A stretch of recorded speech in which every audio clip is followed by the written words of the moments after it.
ஆந்திராவில் கோனசீமா மாவட்டத்தில் ONGC எண்ணெய் கிணறு இரண்டாவது நாளாக பற்றி எரிகிறது. இந்த தீயை அணைப்பதற்கான முயற்சி நேற்றிலிருந்து தொடங்கிய நிலையில் தொடர்ச்சியாக பற்றி எரியக்கூடிய அந்த தீயை அணைப்பதில் மிகப்பெரிய சவால் எழுந்திருக்கிறது.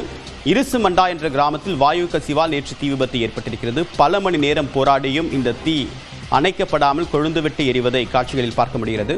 இணைகிறார் விவரங்களோடு நம்முடைய செய்தியாளர் புஷ்பராஜ். விவரம் என்ன?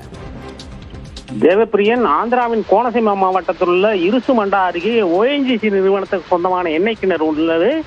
அந்த கிணற்றிலிருந்து எரிவாயு எடுக்கும் பணியில் தனியார் நிறுவனம் ஒன்று ஈடுபட்டுள்ளது.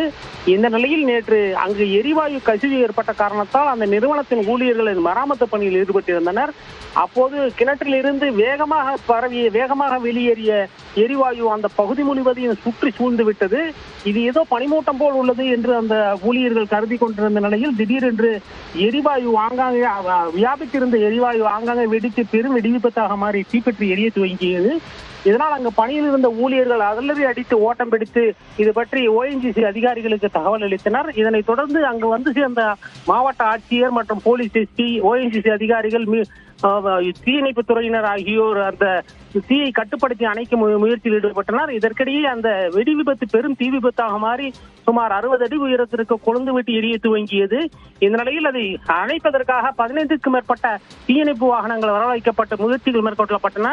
நேற்று மதியம் துவங்கி தற்போது வரை அந்த முயற்சி தொடர்ந்து நடைபெற்று வருகிறது. ஆனாலும் தீயை கட்டுப்படுத்தி அணைக்க இயலவில்லை. தீயை கட்டுப்படுத்தி அணைப்பதற்கு தேவையான ஆலோசனைகள் வெளிநாட்டு நிபுணர்களிடம் பெறுவதற்கான முயற்சிகளிலும் ONGC அதிகாரிகள் ஈடுபட்டுள்ளனர். இதே நிலை தொடர்ந்து எரிவாயு கிணற்றிலிருந்து பற்றி எரியும் தீயை அணைக்க முடியாவிட்டால் அந்த கிணற்றை மூடி விடுவது பற்றியும் ஆலோசனை நடைபெற்று வருகின்றன. தேவப்பிரியன்.